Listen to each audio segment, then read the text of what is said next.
ఇర్మియా గ్రంథం 17వ అధ్యాయము 5 నుంచి 9 వచనాలలో 2 విషయాలను ప్రభు చెప్పారు.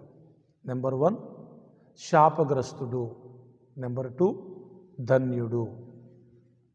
2 రకాల ప్రజలు ఇక్కడున్నారు. మొదటి రకం ప్రజలు ఎవరు? శాపగ్రస్తులు. రెండవ రకం ప్రజలు ధన్యులు. ఎందుకు వారు శాపగ్రస్తులవుతున్నారు? వీళ్ళెందుకు ధన్యులవుతున్నారు? ఇది మనకు అర్థమైతే చాలు. ఓకే, మనకు తెలియకుండానే మన జీవితంలో చాలా విషయాలు జరుగుతూ ఉంటాయి. ధన్యులం కావాలనుకుంటే శాపగ్రస్తులం అవుతాం కదా. అందరికీ ఏముంటుంది? నేను ధన్యుణ్ణి ధన్యురాల్ని కావాలనుకుంటాం. కానీ జనరల్గా ఏం జరుగుతూ ఉంటుంది? శాపం మన మీదకి వస్తూ ఉంటుంది. ఒక వ్యక్తి ఎందుకు ధన్యతను సంపాదించుకోలేడు? ఎందుకు ఒక వ్యక్తి శాపాన్ని సంపాదించుకుంటాడంటే ఇక్కడ చాలా స్పష్టంగా రాయబడింది. ధన్యులు ఎలా అవుతారు, శాపగ్రస్తులు ఎలా అవుతారు? It's very clear. ముందు బైబిల్ చెప్పిన మాట శాపగ్రస్తుడు కనుక మనం చూద్దాం. నరులను ఆశ్రయించి శరీరులను తనకు ఆధారముగా చేసుకొనుచు తన హృదయమును యెహోవా మీద నుండి తొలగించుకొనువాడు శాపగ్రస్తుడు.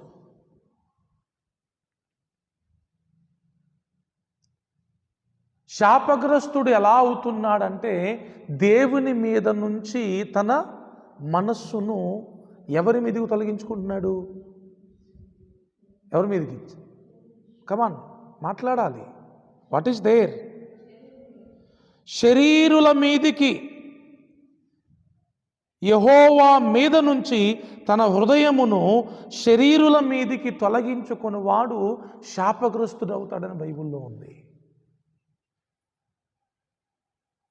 మన హృదయం యెహోవా మీద నుంచి తొలగిపోకూడదు. యెహోవా మీదనే మన హృదయం ఉండాలి. ఎవరు దేవుని మీద తన హృదయాన్ని పెట్టుకుంటారంటే నరులను ఆశ్రయించని వారు, నరులను తనకు ఆధారముగా చేసుకొనని వారు. చాలామంది మనుషులు నరులను ఆశ్రయిస్తున్నారు, శరీరులను తనకు ఆధారముగా చేసుకొనుచున్నారు. మీకు ఉద్యోగం రావాలి, ఎవరిని ఆశ్రయిస్తారు? జనరల్గా ఆలోచించండి. మీకు ఉద్యోగం రావాలి, ఎవరిని అప్రోచ్ అవుతారు? అంతే. ఎన్నో లింకులు ఉంటాయి దానికి, లంచాలు ఉంటాయి దానికి, రికమెండేషన్స్ ఉంటాయి దానికి కదా. నాట్ ఏ జోక్ కదా. ఈ రోజుల్లో గవర్నమెంట్ కాదు, ప్రైవేట్ది రావాలన్నా కూడా నిన్న కరుణాకర్ బ్రదర్కి ఒకరు ఫోన్ చేసి మా అబ్బాయికి జాబ్ చూడండి అని అయ్యగారిని రికమెండ్ చేస్తున్నారు. అంటే ఒక ప్రైవేట్ జాబ్కే రికమెండేషన్ ఉంటే గవర్నమెంట్ జాబ్కి ఇంకెంత ఉంటుంది? జనరల్గా వాళ్ళు ఏమనాలి? ఎవరిని అడగాలి చెప్పండి? వాళ్ళ అబ్బాయికి ఉద్యోగం కావాలంటే ఎవరిని అడగాలి? ప్రభువా, మా అబ్బాయికి ఒక ఉద్యోగం కావాలి, దయచేసి మీరే సహాయం చేయమని అడగాలి. కానీ ఎవరిని అడిగారు? కరుణాకర్ బ్రదర్ని అడిగారు. ఇప్పుడు వాళ్ళకి ఆధారం ఎవరు? ఇప్పుడు మన అయ్యగారే.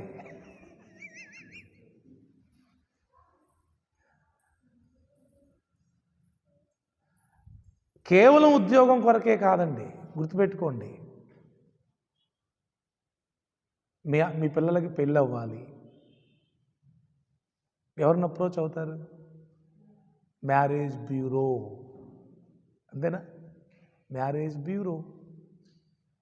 లేదంటే సేవకులని, క్రైస్తవులు అయితే అయ్యగారు మా అమ్మాయికి ఒక సంబంధం చూడండి, మా అబ్బాయికి ఒక సంబంధం చూడండి. ఈ మధ్యలో ఈ బిజినెస్ ఎక్కువైపోయింది. సేవకులు కాస్త మ్యారేజ్ బ్యూరో బోర్డు పెట్టుకొని తిరుగుతారు. మీరే అట్లా మార్చేది అయ్యగారులని. జనరల్గా వాళ్ళు ఏం చేయాలి? మీ అమ్మాయిలకి మీ అబ్బాయిలకి పెళ్లి చేయాలంటే ఫస్ట్ మీరు ప్రభువుని అడగాలి. ప్రభువా, మా అబ్బాయికి మ్యారేజ్ చేద్దాం అనుకుంటున్నాం, మీరు సహాయం చేయండి అని అడగాలి. ఒక వ్యాధి వచ్చింది, ఒక రోగం వచ్చింది, ఫస్ట్ మీకు ఎవరు గుర్తొస్తారు?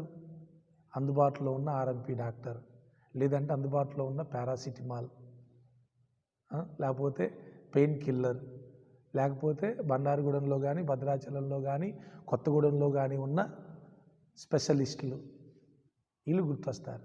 కానీ జనరల్గా మీకు ఎవరు గుర్తు రావాలి? ఏదన్నా బలహీనత వచ్చినప్పుడు ఫస్ట్ దేవుడు గుర్తు రావాలి. ఫస్ట్ ప్రార్థన చేయాలి, ప్రభువుని అడగాలి, ప్రభువు ఇచ్చే దైవికమైన స్వస్థత కొరకు వెయిట్ చేయాలి. లేదు, క్రైస్తవులు కూడా, నేను చెప్తున్నాను, పాత నిబంధన గ్రంథం అంతా అన్యుల కోసం రాయబడలేదు, అది తన బిడల కోసం రాయబడింది. ఎవరు తన బిడలు?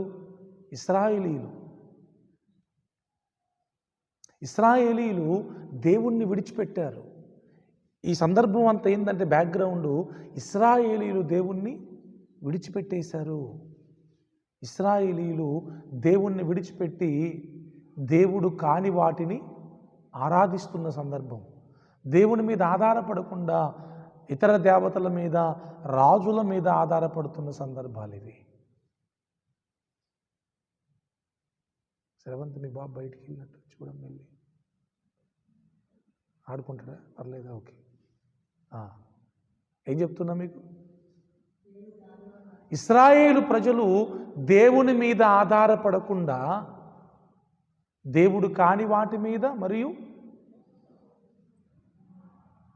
రాజుల మీద ఆధారపడుతున్నప్పుడు ఇర్మియా ద్వారా ఈ మాట ప్రభు సెలవిచ్చారు. ప్రభు చెప్పారు,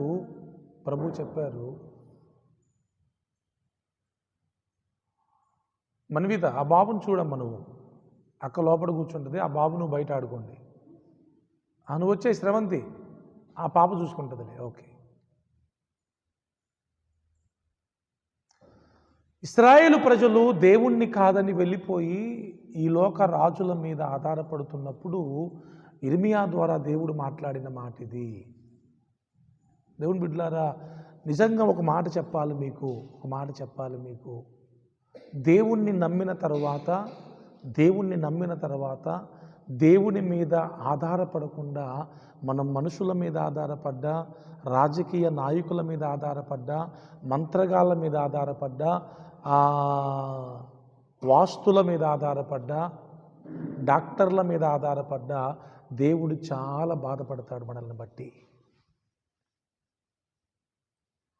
మీరు నమ్మరు, మణుగూరులోని ఒక పాస్టర్ గారు చర్చి రివర్స్లో కట్టాడు. జనరల్గా ఫేసింగ్ ఎటు ఉంటుంది? తూర్పు వైపు ఉండదు, రోడ్ ఎటు ఉంటే అటు ఉంటుంది. నా లెక్క ప్రకారం అయితే ఇప్పుడు మొత్తం ఎటు ఉండాలి? రోడ్ ఎటువైపు ఉంటే అటువైపు ఉండాలి. అయ్యగారు ఏం చేసింది తెలుసా? అయ్యగారు చెప్పిన లెక్క ప్రకారం తూర్పుకు పెట్టాడు. తూర్పు అంటే ఇటేనాయా? తూర్పు అంటే ఇటేనా? ఇటు వస్తుందా? సరే, మొత్తం మీద ఆయన మెయిన్ రోడ్డు పాపం. నా బాధ ఏంటంటే మెయిన్ రోడ్డు, అది మెయిన్ రోడ్డుకి ఎట్లా ఉండాలి? చర్చి ఓపెన్ చేసి ఉండాలి, కానీ మెయిన్ రోడ్డుకి బ్యాక్ సైడ్ ఉంది, అటు సైడ్ ఏమో డోర్ ఓపెన్ చేసి పెట్టాడు. చూడగానే అర్థమైపోయింది ఈ మనిషి వాస్తుని నమ్ముకున్నాడని. మనిషి కాదు, పాస్టర్. ఎంక్వైరీ చేయకండి ఎవరని, ఆయన లేడులే ప్రజెంట్గా. ఎందుకు మనం దేవుని మీద ఆధారపడకుండా ప్రతిదానికి మనుషుల మీద ఆధారపడతాం? మనము నమ్మింది ఎవరిని? జీవము గల దేవుణ్ణి. చచ్చిపోతున్నా కూడా దేవుడే మన హృదయంలో ఉండాలి తప్ప ఇంకే ఆలోచన మనకి రాకూడదు. అది రియల్ ఫెయిత్. చనిపోయినా దేవుడే, బ్రతికినా దేవుడే అన్నంత విశ్వాసం మనకి దేవుని మీద ఉండాలి. దేవుని మీద మనం ఆధారపడాలి, అంత ఆధారపడాలి. దేవుని మీద ఆధారపడాలంటే దేవుని మీద అంత నమ్మకం ఉండాలి మనకి, కదమ్మా? జనరల్గా మనకి ఎవరి మీద నమ్మకం ఉంటుందో వాళ్ళ మీద ఆధారపడతాం. That's all. కొంతమందికి రాజకీయ నాయకులు అంటే నమ్మకం, వాళ్ళ మీద ఆధారపడతారు. కొంతమందికి ఈ లోక పోలీసు వాళ్ళు అంటే ఇష్టం, పోలీసు వాళ్ళ మీద ఆధారపడతారు. అధికారులు అంటే ఇష్టం, వాళ్ళ మీద ఆధారపడతారు. బైబిల్ చెప్తుంది, దేవుని మీద కాకుండా ఇంకా ఎవ్వరి మీద నువ్వు ఆధారపడ్డా, నరులను ఆధారం చేసుకుంటే నువ్వేమైపోతావు? శాపగ్రస్తులైపోతారు. ఎలా అవుతారంటే వాళ్ళు చూడండి, ఆ రోజును వాడు ఎడారిలోని ఆరుహ వృక్షము వలె ఉండును, మేలు వచ్చినప్పుడు అది వానికి కనబడదు. వాడు అడవిలో కాలిన నేల యందును నిర్జమైన చెవిటి భూమి యందు నివసించును. మేలులు వచ్చి వెళ్ళిపోతాయంట. ఇంకా మనుషుల కోసం మనం ఎదురు చూస్తూ ఉంటాం. బ్రదర్ ఇంకా కాలేదా? ఆ రాజుగారు ఇంకా కాలేదా? ఎంఆర్ఓ గారు ఇంకా కాలేదా? ఎమ్మెల్యే గారు ఇంకా కాలేదా? పూజారి గారు ఇంకా అవ్వలేదా? ఈలోపు వచ్చే మేలు వచ్చింది, వెళ్ళిపోయింది. ఇది మనకు కనబల్లా. ఎందుకు? ఇచ్చే ఆయన వైపు చూడలేదుగా.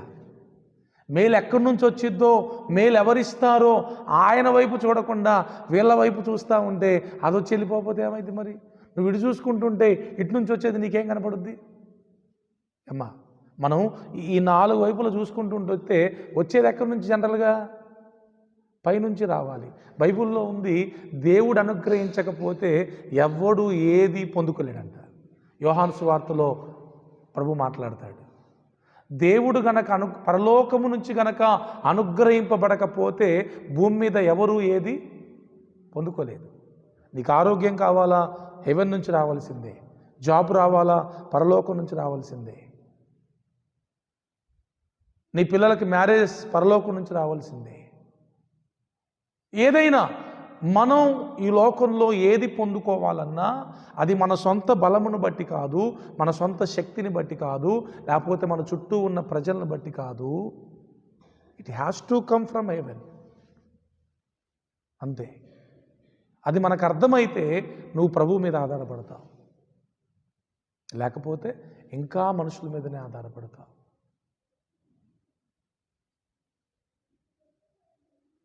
అందుకే మనం ఎప్పుడూ దేవుని మీదనే ఆధారపడవలసిన వారమై ఉన్నాం.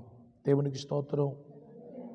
దేవుని మీద ఆధారపడాలి. 7వ వచనం, యెహోవాను నమ్ముకొను వాడు ధన్యుడు, యెహోవా వానికి ఆశ్రయముగా ఉండును. దేవుడు అందరికీ ఆశ్రయముగా ఉంటాడా? తనను నమ్ముకొనిన వారికి మాత్రమే ఆశ్రయముగా ఉంటాడా? అంతే కదా. ఇప్పుడు వాచ్మెన్ నేను పెట్టుకుంటే మా ఇంటికే వాచ్మెన్గా ఉంటాడు. మా ఇంటి పక్కన ఇల్లున్నా కూడా దానికి వాచ్మెన్గా ఉంటాడు. ఎందుకు? పెట్టుకుంది నేను కదా. నేను ఆయన్ని నమ్మి ఆయనకి జీతం ఇచ్చి మా ఇంటి కోసం పెట్టుకున్నాను కనుక పక్కింట్లో దొంగలు పడ్డా వానికి ఏం సంబంధం లేదు. అంతే కదా. అట్లనే దేవుణ్ణి కూడా ఎవరైతే నమ్మి దేవుని మీద ఆధారపడి దేవునికి వాళ్ళు అప్పగించుకుంటారో దేవుడు వారికి ఆశ్రయముగా ఉంటాడు. నమ్మకం లేని చోట దేవుడు ఉండడు. విశ్వాసం లేని చోట దేవుని కార్యాలు జరగవు. చాలా విచిత్రమైన మాటలు బైబిల్లో మాట్లాడాడు దేవుడు. మీరు నమ్ముకున్న దేవుళ్ళ దగ్గరికి వెళ్ళండి, వాళ్ళు ఎంత సహాయం చేస్తారో నేను చూస్తా అంటాడు. యెహోవాను నమ్ముకునివాడు ధన్యుడు, ఆయన వానికి ఆశ్రయముగా ఉండును. వాడు జలముల యొద్ద నాటబడిన చెట్టు వలె ఉండును. అది కాలవల ఓరను దాని వేళ్ళు తన్నును, వెట్ట కలిగినను దానికి భయపడదు. దానికి ఆకు పచ్చగా ఉండును. వర్షము లేని సంవత్సరమున చింత నొందదు. దానికి వర్షంతో పనే లేదు. ఎందుకు? ఆల్రెడీ అది నీళ్ళ పక్కనే ఉంది కదా. జలముల యొద్ద నాటబడింది. ఎస్, దేవుని మీద ఆధారపడే వారికి కరువైన భయం ఉండదు, ఖడ్గమైన భయం ఉండదు, వ్యాధైన భయం ఉండదు, బాధైన భయం ఉండదు. ఎందుకు? వాళ్ళకి ఆధారం ఎవరు? దేవుడు.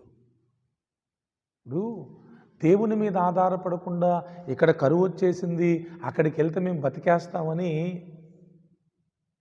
నయోమి వాళ్ళ ఫ్యామిలీ అంతా మకాం మార్చారు మోయాబు దేశానికి.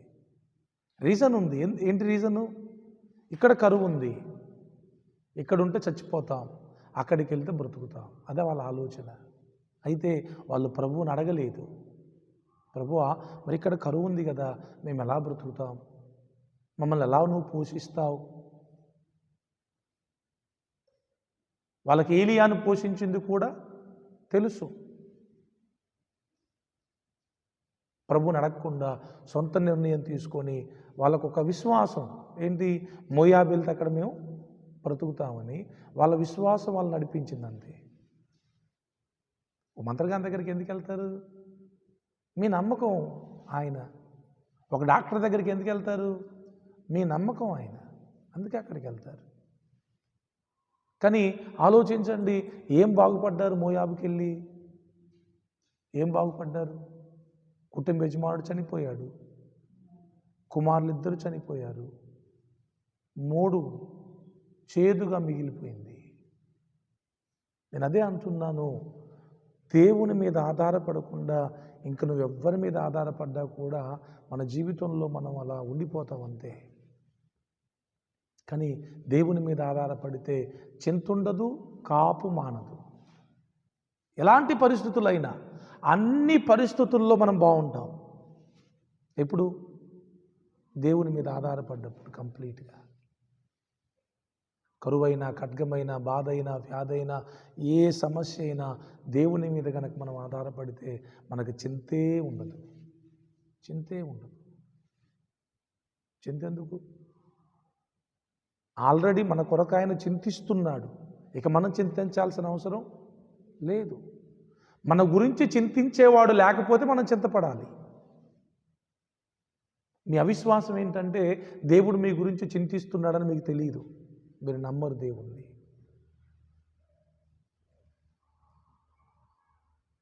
కానీ దేవుడు ఆల్రెడీ మన కొరకు చింతిస్తున్నాడు. ఆయన మనకు ఖచ్చితంగా సహాయం చేస్తాడు. 2-3 మాటలు చూసేసి ముగించేద్దాం. చూడండి, యెషయా గ్రంథం 31వ అధ్యాయం 3వ వచనం.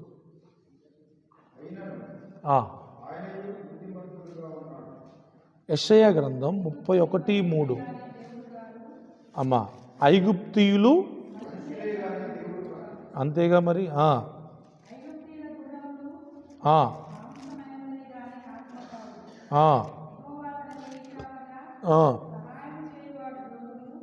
సహాయము చేయువాడు అంతే, అయిపోయా. ఇంకేముంది? ఆ మాట మీరు బాగా చదవాలి. ఇప్పుడు ఇశ్రాయేలీయులు 31వ అధ్యాయం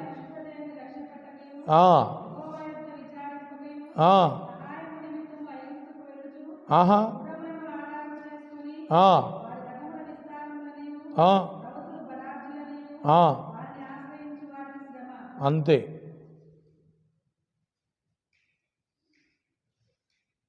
అలా ఎవరైతే దేవుని సహాయం నిమిత్తము దేవుని యొద్ద విచారింపకుండా వేరే వారి సహాయం కోసం వెళ్తారో, సహాయం చేసేవాడి పని అయిపోయింది, సహాయం పొందుకునేవాడి పని కూడా అయిపోయింది. దేవుడు తలుచుకుంటే ఎట్లుంటుంది తెలుసా? అది మామూలుగా ఉంటుంది. అది దేవుని సహాయం కాకుండా మనుషుల సహాయం కోసం ఎదురు చూస్తే సహాయం చేసేవానికే సహాయం చేయాల్సి వచ్చిందంట. దాని పరిస్థితి, ఆ వాక్యం ఒక అర్థం అది. ఇప్పుడు నేనున్నాను, నేను మీకు సహాయం చేస్తాను అన్నాను, మీరు నా దగ్గరికి వచ్చారు సహాయం కోసం, దేవుని దగ్గరికి వెళ్ళకుండా. దేవుడు అప్పుడు ఏం చేస్తాడు తెలుసా? నాకే సహాయం కావాలంటాడు, చేస్తాడు. మీరు నా దగ్గరికి వస్తే, అమ్మ నేనే సహాయంలో ఉన్నానని చెప్తాను. అప్పుడు రాత్రికి రాత్రి ఏదో ఒకటి జరిగిపోయింది, ఆయన ఏదో ఒకటి చేసేస్తాడు. మంచి మాట అంటాడు, ఐగుప్తీయులు మనుషులే గాని దేవుడు కారు, ఐగుప్తుల గుర్రములు మాంసమయములే గాని ఆత్మ కావు. చూసారా? ఎలీషాని పట్టుకొని పోవడానికి వచ్చినప్పుడు గుర్రాలు, రథాలన్నీ ఎలీషా ఇంటి చుట్టుముడతాయి. గెహాజీ వచ్చి చూసి భయపడిపోయి, అయిపోయిందండి గురువుగారు మన పని అంటే, ఎలీషా అంటాడు, ప్రభువా ఈయన మనోనేత్రాలు వెలిగించని ప్రార్థన చేస్తే గెహాజీకి ఏం కనపడుతుంది తెలుసా? ఈ గుర్రాల చుట్టూ, ఈ రథాల చుట్టూ అగ్ని గుర్రాలు, అగ్ని రథాలు ఉంటాయి. ఇంకా వాటి ముందు ఏం పని చేస్తాయి? Praise the lord. సో మన సహాయం చాలా గొప్పది, మన సహాయకుడు కూడా చాలా గొప్పవాడు. మనుషులు ఎప్పటికీ మనుషులే, దేవుడు ఎప్పటికీ దేవుడే. నేను చెప్పే మాట ఏంటంటే మీ అందరికీ, దయచేసి దేవుని మీద కంటే ఎవ్వరి మీద ఎక్కువ ఆధారపడకండి.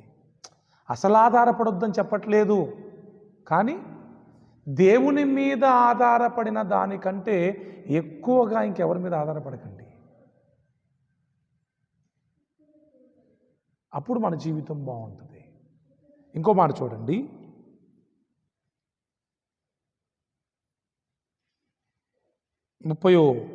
అదే యెషయా గ్రంథం 35 చూడండి.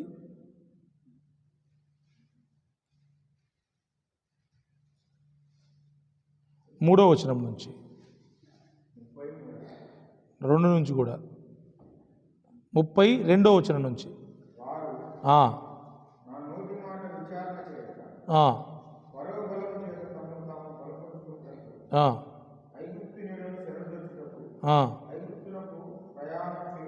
బలాన్ని ఎలా తెచ్చుకుంటారంట వాళ్ళు? ఫరో బలము చేత తమ్మును తాము బలపరుచుకొనుటకు ఐగుప్తుకి వెళ్తారంట. వీళ్ళకి బలం కావాలి. ఈ బలం ఎక్కడుందనుకుంటున్నారు వాళ్ళు? దేవునిలో ఉందనుకోవట్లా, దేవుని వలన బలం పొందుకుంటా అనుకోవట్లే వాళ్ళు. ఎవరి వలన? ఫరో వలన బలం పొందుకుంటా అని వాళ్ళు అక్కడికి వెళ్తున్నారా? ఆహా.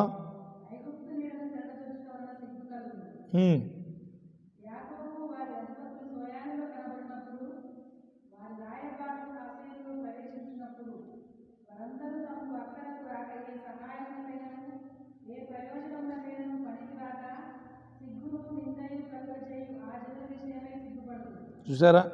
ఎవరి సహాయం కొరకైతే వాళ్ళు వెళ్ళారో, వీళ్ళు పనికొస్తారు అని ఎవరైతే వాళ్ళు నమ్మి వెళ్ళారో వాళ్ళే పనికిరానులు అయిపోయారంట. ఇందాక చెప్పాగా, సహాయం చేసే వాళ్ళకే సహాయం చేయాల్సిన పరిస్థితి వచ్చిందని. ఇప్పుడు వీళ్ళు ఏమనుకున్నారంటే, వాళ్ళు పనికొచ్చే వాళ్ళు, మనకి వాళ్ళ వల్ల మనకు పనులు అవుతాయి, వాళ్ళ దగ్గరికి వెళ్దామని అనుకుంటే దేవుడు వాళ్ళని ఎలా మార్చేశాడు? పనికి మాని వాళ్ళని తీసేశాడు, ఏ ఎక్కడికి రాని వారిగా. సో ఈ మాటలన్నీ మనకు తెలియజేసే ఒకటే, దేవుని మీద మనం ఆధారపడాలి. ఎస్, చెప్పడం చాలా సులభమే, కానీ ఇది చాలా కష్టం. ప్రతి సమస్యకి డిపెండింగ్ అపాన్ గాడ్ అనేది చాలా కష్టమైన పరిస్థితి.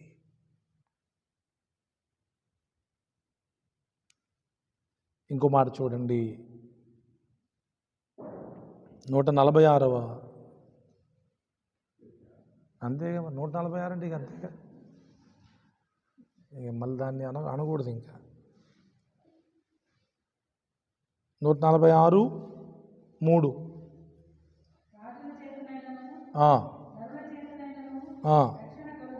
ఎస్.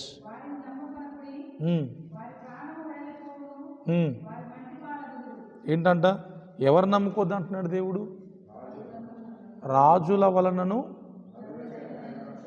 అంతే కలగదు. వాళ్ళు కూడా మనుషులే కదా. మనం ఎందుకో మన చూపు మనకంటే గొప్ప వాళ్ళ మీద ఉంటుంది. కొంతమంది వాళ్ళంట చూసుకుని బతుకుతూ ఉంటారు. ఈలో పాలు పోయారనుకో, వీళ్ళు దిక్కులేని అయిపోతారు. ఇక మనిషి శాశ్వతం ఎవరన్నా? నేను అందుకే చెప్తాను, పూర్తిగా మనం ఎవ్వరి మీద ఆధారపడకూడదు. కొన్నిసార్లు దేవుడు కావాలనే మనం ఎవరి మీద బాగా ఆధారపడతామో వాళ్ళనే తీసేస్తాడు. అప్పుడు మనకు తెలిసి వచ్చింది. మీకు యెషయా తెలుసా? యెషయా తెలుసా? యెషయా ఎవరు? 6వ అధ్యాయం చూడండి, యెషయా గ్రంథం.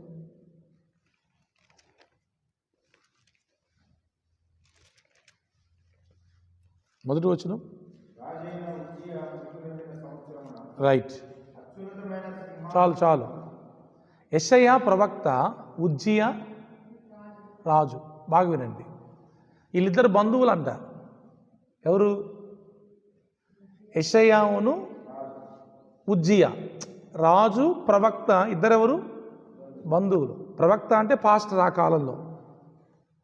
జనరల్గా చూడండి, ఇప్పుడు ఇప్పుడు నాకు సంబంధించిన వాడే, నా బంధువే, నాకు దగ్గరోడే, ఒక ఎమ్మెల్యేనో ఒక ఎంపీనో అయితే, ఇప్పుడు నేను పాస్టర్ని అనుకోండి, నేను ఎలా ఉంటాను? దానికి ఎవరి మీద ఆధారపడతాను?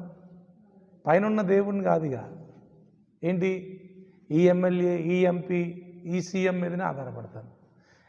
యెషయా పరిస్థితి ఆ రోజుల్లో అట్లుందంట. ఎట్లా? ప్రతిదానికి ఏమన్నా ఉంటే మనోడు ఉజ్జియా మావోడే కదా, ఆయన చూసుకుంటారులే అని. ఈలోపు ఏమైంది తెలుసా? సడన్గా ఉజ్జియా పని అయిపోయింది. ఉజ్జియా పని అయిపోయేసరికి మనోడికి ఇంకేం అర్థం కావట్లా.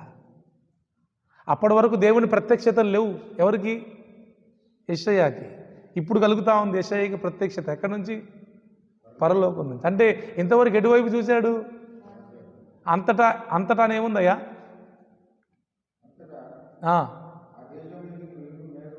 మొదటి వచనం చదువయ్యా. 6.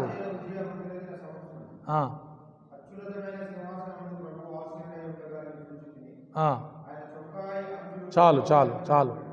అంటే ఇంతవరకు యెషయా ఉజ్జియా వైపు చూడటమే సరిపోయింది. ఉజ్జియా ప్రత్యక్షతలే కలిగాయి కానీ పరలోక ప్రత్యక్షతలు కలగల. ఎందుకు? ఆయన పరలోక దేవుని వైపు చూడలేదు కనుక. ఈయన పోయిన తర్వాత ఇక ఆధారం లేదు కదా. అప్పుడు ఎటు చూస్తున్నాడు ఈయన? పరలోకం వైపు చూస్తున్నాడు. అందుకే ఆ ప్రత్యక్షతలు కలుగుతున్నాయి.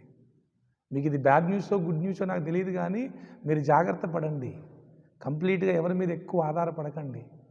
ఎక్కువ మీరు ఎవరి మీద ఆధారపడతారో వాళ్ళే మీ దేవుడు. అంటే దేవుని స్థానంలోకి వాళ్ళు వస్తారు. దేవునికి బీపీ లేచి దాని స్థానంలోకి ఎవరు వచ్చినా ఒప్పుకోడు ఆయన. చాలా రోషం కలిగినోడు, తీసి అవతల పడేస్తాడు. నిజమండి. తండ్రి మీద కానీ, భర్త మీద కానీ, భార్య మీద కానీ, పిల్లల మీద కానీ, ఉద్యోగం మీద కానీ, లేకపోతే మనకి ఇంకెవరైనా బ్యాక్గ్రౌండ్ ఉంటే వాళ్ళే నాకు అండా దండ అనుకున్నావా, వాళ్ళకి నువ్వు చాలా అన్యాయం చేసిన వ్యక్తి అవుతావు. నీ వల్ల వాళ్ళకి అన్యాయం జరుగుద్ది. దేవునికి నచ్చదు. దేవుని మీదనే ఆధారపడాలి. అప్పుడే దేవునికి నచ్చుద్ది. మన ఒక అయ్యగారు చెప్తుంటే విన్నాను, సావుకులను ఎక్కువ పొగడకూడదంట.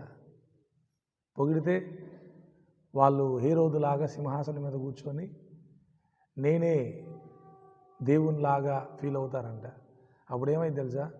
ఆయన పోతాడు, ఇక ఉండడు ఇంకా. ఓకేనా? కాబట్టి సావుకులనే కదా, ఎవరిని ఎక్కువ పొగడొద్దు. జనరల్గా పొగిడితే మనకేమనిపిస్తుంది? ఇక గాలి కొట్టినట్టే, పొగిడితే గాలి కొట్టినట్టే, ఎంత ఉబ్బిపోతాం మనం. ఇక కింద చూడం, మనం పైపైన చూస్తూ ఉంటాం.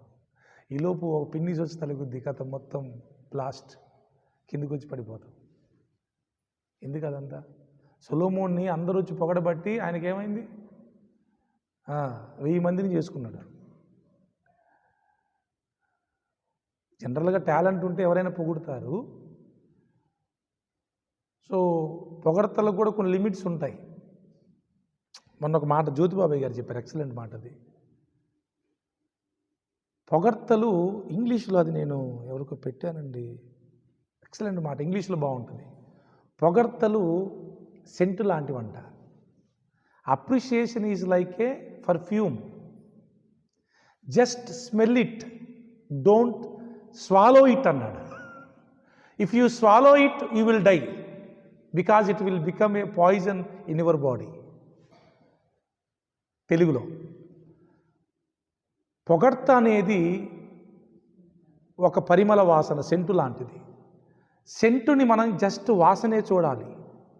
తాగేశారనుకోండి, లోపల పాయిజన్ అయిపోయి నువ్వు చచ్చిపోతావు. ఆయన ఏమన్నాడంటే, ఎంతమంది నిన్ను పొగిడినా ఆ పొగడ్తలను బయటే ఉంచండి, లోపలికి తీసుకోకూడదు.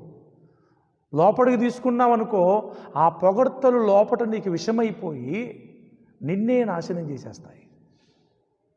దేవునికి స్తోత్రం బ్రదర్, దేవునికే మహిమ, దేవునికే ఘనత, దేవుడిచ్చిందేనయ్యా, దేవుడిచ్చిన తలాంతు, దేవుడిచ్చిన కృప అని వాటిని బయట నుంచి బయటకు పంపేయాలి. పొగడతలని. పొరపాటున హృదయంలోకి తీసుకున్నావా, నువ్వు ఒక పెద్ద హీరోలాగా ఫీల్ అయిపోతావు, హీరోయిన్ లాగా ఫీల్ అయిపోతావు. ఈ లోపల మొత్తం కంపు అయిపోయిద్ది, పాయిజన్ అయిపోయిద్ది, చనిపోతాం. Praise the lord. అందుకే ఎప్పుడు కూడా పొగడ్తలకి మనం అవకాశాన్ని ఇవ్వద్దు. పొగిడే వాళ్ళు ఉంటారు, ఖచ్చితంగా పొగుడుతారు. పొగడటం సహజం అండి. ఇప్పుడు ఒక మంచి పని చేసినప్పుడు అప్రిసియేషన్ అవసరమా లేదా?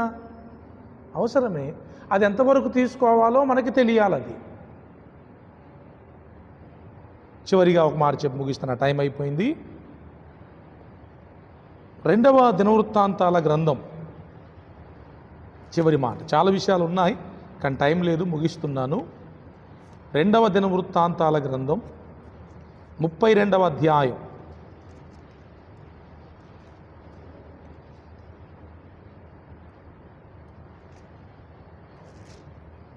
7-8 వచనాలు. ఎస్.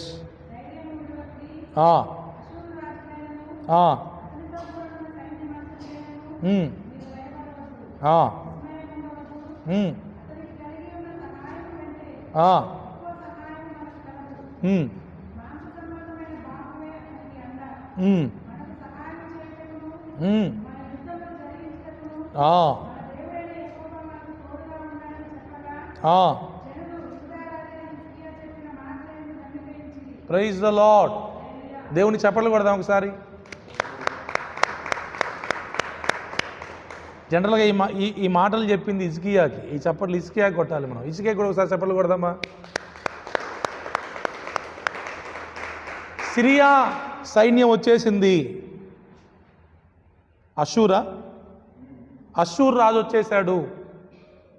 భయంకరంగా భయపెడుతున్నాడు ప్రజల్ని. ఎవరు ప్రజల్ని? హిజ్కియా ప్రజల్ని, ఇశ్రాయేలు ప్రజల్ని మాటలతో భయపెడుతున్నాడు. కొంతమంది 2 రకాల ప్రజలు ఉంటారు. కొంతమంది కొట్టి భయపెడితే, కొంతమంది మాటలతో భయపెడతారు.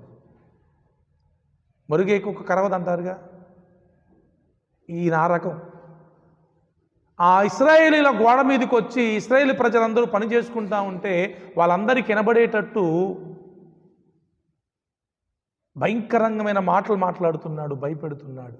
ఇక మీ పని అయిపోయింది, ఇంకా మీరేం లేదు, ఇంక అయిపోయారు, రేపటికల్లా మీ పని అయిపోయిందని భయపెడతా ఉంటే హిజ్కియా రాజైన హిజ్కియా తన ప్రజల్ని బలపరుచుకున్న విధానం ఇది. ఎక్సలెంట్ అన్నమాట. ఏమంటాడు తెలుసా? మీరు దిగులు పడకుడి, ధైర్యము విడవకుడి. అష్షూరు రాజుకైనను అతనితో కూడానున్న సైన్యమంతటికైనను మీరు భయపడవద్దు, విస్మయమందవద్దు. అతనికి కలిగి ఉన్న సహాయము కంటే ఎక్కువ సహాయం మనకు కలదు. మాంస సంబంధమైన బాహువే అతనికి అండ మనకు సహాయము చేయుటకును మన యుద్ధములను జరిగించుటకును మన దేవుడైన యెహోవా మనకు తోడుగా ఉన్నాడని చెప్పగా జనులు యూదారాజైన హిజ్కియా చెప్పిన మాటల యందు నమ్మిక ఉంచిరి. ఆ తర్వాత ఏం జరిగిందో మీకు తెలుసు. ఒక్క దేవదూత వచ్చి 85,000 మందిని ఒక్క రాత్రి చంపేసి వెళ్ళిపోయింది. అడుగు కూడా పెట్టల లోపలికి వాళ్ళు. అంటే హిజ్కియా దేవుణ్ణి అంత బాగా నమ్మాడు. ఇంకో మాట కూడా చెప్పాలి హిజ్కియా గురించి. అషూర్ రాజు పంపించిన లెటర్ ఏదైతే ఉంటుందో ఆ లెటర్ తీసుకెళ్ళి మందిరంలో పరిచి ప్రభుతో మాట్లాడతాడు. ప్రభు, ఇదిగో ఆయన పంపించిన లెటర్ ఇది. ఆ అషూర్ రాజు ఏం రాస్తాడంటే లెటర్లో, ఎన్నో దేశాలు నేను జయించాను, ఏ దేశపు దేవుళ్ళు కూడా వారి దేశాన్ని రక్షించలేదు, మీ దేవుడు ఎట్లా రక్షిస్తాడు అని అడుగుతున్నాడయ్యా ఆయన. ఇప్పుడు ఇతర దేశాల దేవుళ్ళు కారు గనక వారిని రక్షించలేకపోయాయి, నువ్వలా కాదు కదా ప్రభువా. దేవుణ్ణి క్వశ్చన్ చేస్తాడు.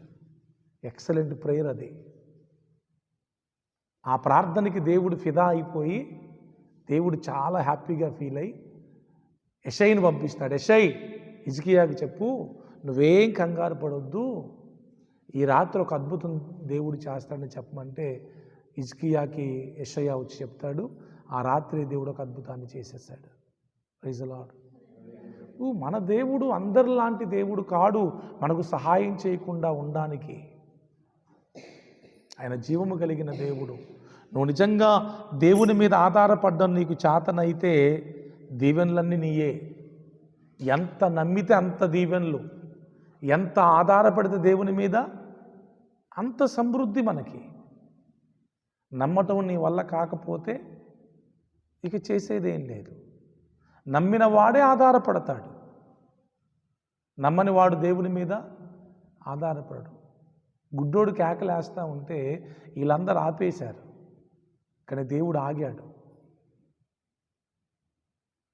గుడ్డివాని కేకలు విన్నవారందరూ వీన్ని ఆపే ప్రయత్నం చేశారు, నోరుముయ్ నోరుముయ్ నోరుముయ్ అని. కానీ యేసయ్య ఆ కేకలు విని ఆయన ఆగాడు. అక్కడ చాలా అద్భుతమైన కాన్వర్జేషన్ ఉంటుంది, సంభాషణ. ఆగి పిలిచి నీ కొరకు ఏం చేయాలి, what can I do for you అని ఉంటుంది ఇంగ్లీష్లో. ఒక దాసుడు ఒక యజమాని అడిగినట్లు సర్వసృష్టికర్త అయిన దేవుడు ఒక గుడ్డివాడిని అడిగాడు, అయ్యా నేను నీ కోసం ఏం చేయాలి, నాకు దృష్టి లేదయ్యా, దృష్టి కలగ చేయంటే అక్కడ ఒక మాట ప్రభు అడుగుతాడు, నేను ఇది చేయగలనని నీవు నమ్ముతున్నావా? నమ్ముతున్నాను కాబట్టే కదయ్యా ఇంత గట్టిగా కేకలేసింది. ఓకే, అయితే నీ నమ్మిక చొప్పున నీకు కలుగునుగాక. అవుట్. కళ్ళు చేసే నమ్మాడు కాబట్టి ఆధారపడ్డాడు కాబట్టి యేసయ్య ఆగాడు కాబట్టి అద్భుతం జరిగింది. అందుకే ఆ పాటను బేస్ చేసుకుని ఒక ఆయన రాశాడు, దావీదు కుమారుడా నన్ను దాటిపోకయ్యా, విడిచిపోకయ్యా. అంటే నువ్వు వెళ్ళిపోతే ఇంకా నాకు వేరే దిక్కు లేదు, నువ్వు నన్ను విడిచిపోతే ఇంకా నాకు సహాయం ఎక్కడి నుంచి రాదు. నిజంగా అంత ప్యూర్ హార్టెడ్గా ప్రభు మీద కనుక మనం ఆధారపడితే దేవుడు కదులుతాడా అండి? కదులుతాడా? మనల్ని దాటి వెళ్ళిపోతాడా? హిజ్కియా ఎంత ఆధారపడ్డాడు దేవుని మీద. హిజ్కియా ఎంత ప్యూర్ హార్టెడ్గా ఆధారపడితే దేవుడు ఆయన జీవితంలో ఒక అద్భుతాన్ని చేశాడు. మనం ఆధారపడే దాన్ని బట్టే మన జీవితంలో దేవుడు అద్భుతాలు చేస్తాడు. మనకు ఆధారపడడం చేత కాకపోతే దేవుని మీద మనం దేవుని వలన అద్భుతాలను పొందలేం. దయచేసి ప్లీజ్ మనుషుల మీద ఆధారపడడం మానేయండి, మనుషుల్ని నమ్మడం మానేయండి, మనుషుల వైపు చూడడం మానేయండి. ఏ అధికారం ఉన్నా ఎంత డబ్బున్నా మనిషే. కానీ దేవుడు ఎప్పటికీ దేవుడు. మనుషులు చేయి విడుస్తారు, మనుషులు మోసం చేస్తారు, కానీ దేవుడు ఎప్పటికీ మోసం చేయడు. అందుకే దేవుని మీద ఆధారపడదాం. ప్రభు కృపను బట్టి ఆ లైన్లోకి వచ్చాను కాబట్టి నేను మీతో చెప్తున్నాను. ప్రభు నన్ను ఆ మార్గంలోకి తీసుకొచ్చాడు. ప్రతిదానికి దేవుని మీద ఆధారపడే మనస్సు ప్రభు ఇచ్చాడు, నేర్పించాడు. దేవుని మీద ఆధారపడడం ప్రభు నేర్పించాడు. ఇది నేర్చుకోవాలి మనం. ఎవరి వైపు చూడొద్దు, దేవుని వైపే చూడాలి, దేవుని మీదనే ఆధారపడాలి. సహాయం దావీదేనా? కొండల తట్టు నా కన్నులు ఎత్తుచున్నాను, సహాయము నాకు ఎక్కడి నుండి వచ్చును?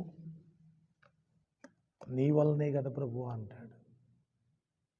కోరాహు కుమారులు ఆసాపు అనుకుంటా 73వ కీర్తనలో అంటాడు, ఆకాశమందు నీవు తప్ప నాకెవరున్నారు, నీవు నాకుండగా ఈ లోకములో ఉన్నదేదియు నాకు అక్కరలేదు. ఒక మాట చెప్పనా, అన్నీ ఉన్నవాళ్ళు దేవుణ్ణి విడిచిపెట్టిపోయి మోయాబులో ఏమీ లేనివారైతే, ఏమీ లేని రూతు దేవుణ్ణి మాత్రం నమ్మి బెత్లెహేముకు వచ్చి అన్నిటినీ పొందుకుంది. భర్తను పొందుకుంది, సంతానాన్ని పొందుకుంది, క్రీస్తు వంశావళిలో స్థానాన్ని పొందుకుంది. వీళ్ళేమో దేవుణ్ణి విడిచిపెట్టి దేవుని మీద ఆధారపడకుండా మోయాబు మీద ఆధారపడి వెళ్ళి అన్నీ కోల్పోతే, ఆమెమో ఒంటరిగా వచ్చింది, దేవుని మీద ఆధారపడి దేవుణ్ణి నమ్మి బెత్లెహేముకు వచ్చింది. దేవుడు ఆమెకు అన్నీ ఇచ్చాడు. అమ్మా అన్నీ ఇచ్చాడు రూతుకి. ఎవరిని నమ్మొచ్చిందేమా? దేవుణ్ణి నమ్మి. నీ దేవుడే, ఆ మాట బేస్ చేసుకొని వచ్చింది అంతే. దేవుడు తక్కువ చేశాడేమన్నా? చేయలే. వీళ్ళు దేవుడిని విడిచిపెట్టి అక్కడికి పోయి అంత కోల్పోయారు. నీ జీవితంలో ఒక్కసారి ఆలోచించండి. నీ హృదయం ఏ సమాధానం చెప్పుద్ది? నిజంగా నీ జీవితానికి ఆధారం ఎవరు? నిజంగా నీ జీవితానికి ఆధారం దేవుడే అయితే నువ్వు ప్రతి దానికి దేవుడి మీద ఆధారపడతావు. అసలు యాక్చువల్గా ఈరోజు నేను మీకు విశ్రాంతి దినం గురించి చెప్దాం అనుకున్నా. నా డైరీలో అదే రాసుకొని వచ్చా. కానీ ఇక్కడికి వచ్చాక ప్రభు అది కాదు ఇది అన్నారు. బ్రదర్ కీర్తనలు చెప్తా ఉంటే అప్పటికప్పుడు ఆ మెసేజ్ రెడీ చేసుకున్నాను. నేను ఇది ఇప్పుడు చెప్పేది. ఈరోజు నా స్టేటస్ చూసారా మీరు? నువ్వు దేవునికి మొదటి స్థానం ఇచ్చే వ్యక్తివైతే ఎన్ని పనులున్నా, ఎన్ని అవకాశాలున్నా ఆదివారం దేవుని మందిరాన్ని మానవు. సింపుల్ తెలుసా? నిజంగా మీరు దేవుని మీద ఆధారపడే వ్యక్తులైతే ఖచ్చితంగా ఆదివారం మందిరంలో ఉంటారు. మీరు నాకు దేవుడి ఆధారం అని చెప్పగలిగే ఫస్ట్ సైన్ ఇది, ఫస్ట్ సూచన ఇది. సండే మీరు మిస్ అవుతున్నారంటే దాని అర్థం ఏంటి తెలుసా? మీకు దేవుడు ఆధారం కాదు, మరొకటి ఏదో ఆధారం. అందుకే మీరు దేవుణ్ణి విడిచి వెళ్తున్నారు. సింపుల్ అండి. దీనికి పెద్ద పెద్ద ప్రసంగాలు ఏం అవసరంలా. ఎవ్రీ సండే నువ్వు దేవుని మందిరంలో ఉన్నావు అంటే రైట్, ఇంకా నీకు దేవుడే ఆధారం, తిరుగులేదు. కానీ నీకు నచ్చినప్పుడు రావడం, కుదిరితే రావడం, వీలు కాకపోతే రాకపోవడం, ఇవన్నీ చేస్తున్నావు అనుకో, నీకు దేవుడు ఆధారం కాదు, ఇంకెవరో ఆధారం నీకు. ఈ ఒక్క పాయింట్ చెప్పేస్తుంది నీకు దేవుడు ఆధారమా కాదా అనేది. కళ్ళు మూసుకుందాం, ప్రార్థన చేసుకుందాం.